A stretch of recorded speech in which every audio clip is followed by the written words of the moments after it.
जय हिंद दोस्तों, नमस्कार, प्रणाम।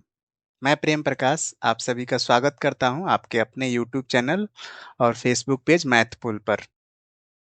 आज फिर से आप लोगों के समक्ष एक प्रश्न लेके आ गया हूं, जैसा कि हम लोग एक सीरीज देख रहे हैं, हर दिन एक नया सवाल। तो उसी सीरीज के क्रम में आज आप लोगों के साथ फिर से एक प्रश्न शेयर कर रहा हूं। ये जो प्रश्न है वो आपका pair of linear equation in two variables, दो चर वाले रैखिक समीकरण, जो आपका चैप्टर है, चैप्टर नंबर 2, उसी से संबंधित है। उसी का कॉन्सेप्ट यूज करके इस प्रश्न को हम लोग हल करेंगे। तो चलिए बिना देर किए हुए शुरू करते हैं और देखते हैं आज का जो प्रश्न, और उसको ट्राई करते हैं सॉल्व करने का। क्वेश्चन ये है कि आपके पास दो समोसा है, दो समोसा है और तीन कचौड़ी है। मुंह में पानी मत लाइएगा। तीन कचौड़ी है जिसका कि प्राइस है 27 रुपया। ठीक है। क्या है, तीन समोसा है और सॉरी, दो समोसा है और तीन कचौड़ी है और उसका प्राइस है 27 रुपया। उसी तरीके से आपके पास चार समोसा है, ठीक है, और एक कचौड़ी है।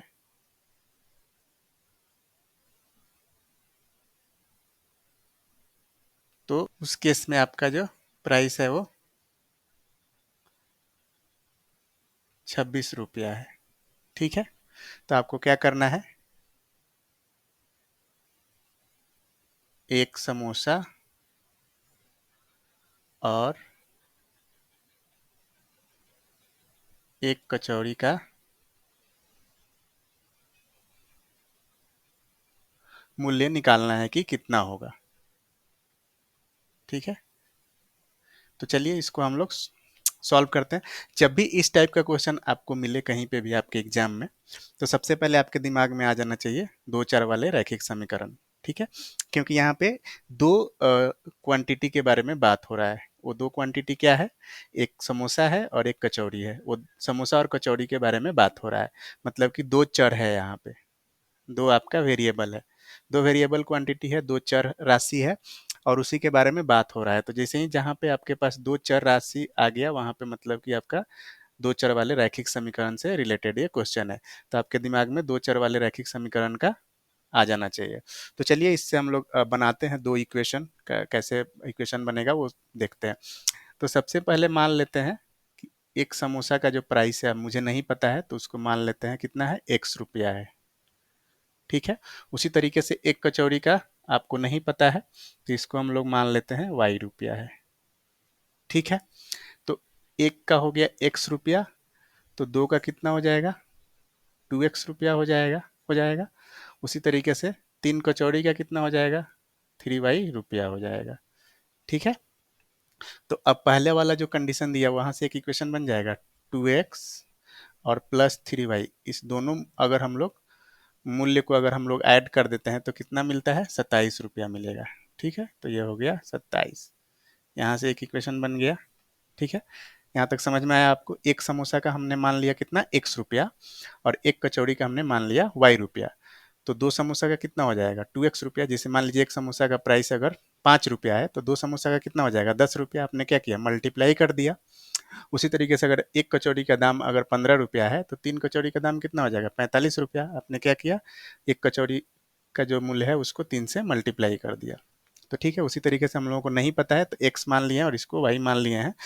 अब दो समोसा का प्राइस हो जाएगा 2x और तीन कचौड़ी का हो जाएगा 3y रुपया। तो टोटल जो प्राइस हो जाएगा, दोनों के प्राइस को जब ऐड करेंगे तो कितना है हमारे पास, 27 रुपये। ठीक है। तो 27 रुपीज़ है, 27 रुपया है। तो यहाँ से एक इक्वेशन आ गया।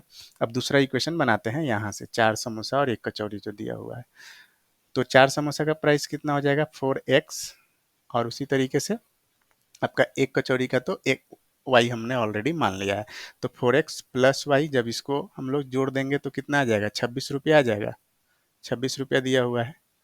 अब यहाँ पे दो इक्वेशन मिल गया, 2x plus 3y equal to 27 और 4x plus Y equal to 26। दो इक्वेशन है, दो वेरिएबल है आपके पास, दो। यहाँ पे हम लोग अप्लाई करेंगे, एलिमिनेशन मेथड यूज करेंगे हम लोग। आप अलग अलग तरीका यूज करके यहाँ से इसको बना सकते हैं, ग्राफ मेथड से ही बना सकते हैं। एलिमिनेशन मेथड से ही बना सकते हैं, या फिर जो भी मेथड आप पढ़े हुए हैं दो चर वाले रैखिक समीकरण को हल करने का, वो यहाँ पे आप अप्लाई कर सकते हैं। तो चलिए हम लोग यहाँ पे एलिमिनेशन मेथड से देखते हैं।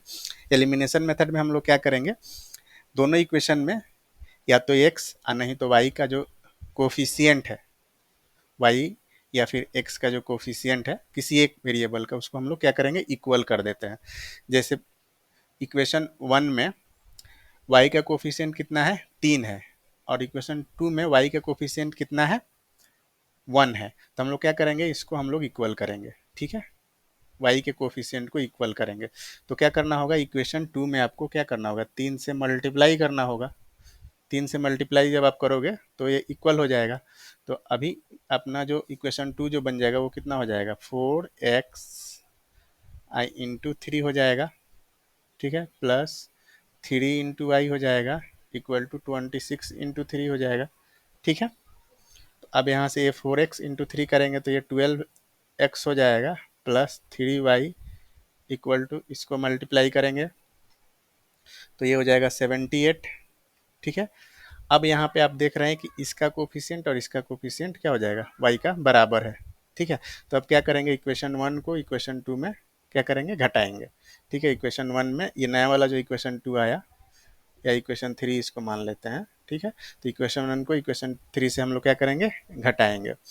तो इसको देखते हैं यहाँ पे, 12x plus 3y equal to 78, और उसके बाद आपका यहाँ पे इक्वेशन 1 जो है वो 2x plus 3y equal to 27, इसको हम लोग हटा देते हैं।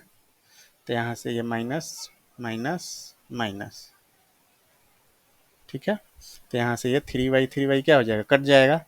ये 12x में से 2x जाएगा तो कितना बचेगा, 10x बचेगा, इक्वल टू, इसको घटाएंगे तो कितना बचेगा, 78 में से 27 जाएगा तो 8 में से 7 गया 1, और 7 में से 2 गया 5, 51 आ गया। 10x इक्वल टू कितना आ गया, 51 आ गया, ठीक है। अब इधर देख लेते हैं हम लोग, ठीक है, 10x इक्वल टू आ गया 51, 10x इक्वल टू आ गया 51, तो x इक्वल टू कितना हो जाएगा, 51/10, तो यहाँ से 5.1, मतलब कि एक समोसा का कीमत कितना आ गया, एक समोसा का कीमत जो है वो कितना आ गया, 5.1 रुपया आ गया, ठीक है। अब हम लोग निकालेंगे एक कचौड़ी का कीमत। तो एक कचौड़ी का कीमत निकालने के लिए क्या करना होगा, x का जो वैल्यू आया 5.1, वो किसी एक इक्वेशन में हम लोगों को रखना होगा, या तो इक्वेशन 2 में, नहीं तो इक्वेशन 1 में। चलिए कोई भी इक्वेशन ले लेते हैं, इक्वेशन 1 ही ले लेते हैं, ठीक है। तो इक्वेशन 1 में x का हम लोग वैल्यू रखेंगे 2 इंटू एक्स का वैल्यू कितना आया, 5.1 प्लस 3y इक्वल टू 27, इसको मल्टीप्लाई करेंगे तो कितना हो जाएगा, 5.1 को 2 से, तो ये हो जाएगा 10.2 plus 3y equal to 27, 3y equal to 27 minus 10.2, तो y इक्वल टू हो जाएगा 27 माइनस 10.2 करेंगे तो कितना हो जाएगा, यहाँ पे मान के चलें कि ये 0 है, 27.0 अगर लिखें तो, ठीक है। तो 0 में से 2 नहीं जाएगा तो इधर से एक लेंगे कैरी, तो ये 10 हो जाएगा, 10 में से 2 जाएगा तो 8 हो जाएगा, ठीक है। ये बचा 6, 6 यहाँ पे आ जाएगा, और 2 में से 1 गया 1, 16.8 डिवाइडेड बाई ये 3 इधर से, तो y इक्वल टू हो जाएगा, इसको डिवाइड करेंगे तो कितना हो जाएगा, 5 तिहाई 15, 5 से फिर 1 बचेगा, तो नहीं कटेगा ये 1 से, तो फिर ये दशमलव के बाद जाएगा तो यहाँ दशमलव हो जाएगा, तो ये हो जाएगा 18, 36, 18, 5.6, ठीक है। तो y इक्वल टू आ गया 5.6। तो एक कचौड़ी का दाम कितना हो गया, 5.6 रुपया, ठीक है। एक समोसा का दाम 5.1 और एक कचौड़ी का दाम 5.6। तो इस तरीके से आप सॉल्व कर सकते हैं इस टाइप के प्रश्न को। जब भी इस टाइप का प्रश्न आए तो बस आपको एक ही ध्यान रखना है कि ये दो चर वाले रैखिक समीकरण से संबंधित है। और फिर दो चर वाले रैखिक समीकरण का जो भी आप पढ़े हैं, जो भी कॉन्सेप्ट आप सीखे हैं, उसको अप्लाई करना है और बस इसको सॉल्व कर देना है। बहुत ही आसान है, बस आपको बस दो चर वाले रैखिक समीकरण का सॉल्यूशन और कॉन्सेप्ट आपको बस ध्यान में रखना है और फिर इसको इक्वेशन में कन्वर्ट करना है। जो भी क्वेश्चन में जो स्टेटमेंट दिया रहेगा उसको इक्वेशन में कन्वर्ट करना है और उसके बाद बहुत ही आसानी से इसको आप सॉल्व कर सकते हैं। मुझे उम्मीद है कि आप लोगों को ये सेशन पसंद आ रहा होगा। हर दिन एक नया सवाल, जिसमें कि मैं रोज़ाना एक नया सवाल शेयर करने का कोशिश करता हूँ। रोज़ाना नहीं शेयर कर पाता हूँ, मुझे पता है, चूँकि मुझे टाइम नहीं मिलता है रोज़ाना शेयर करने का।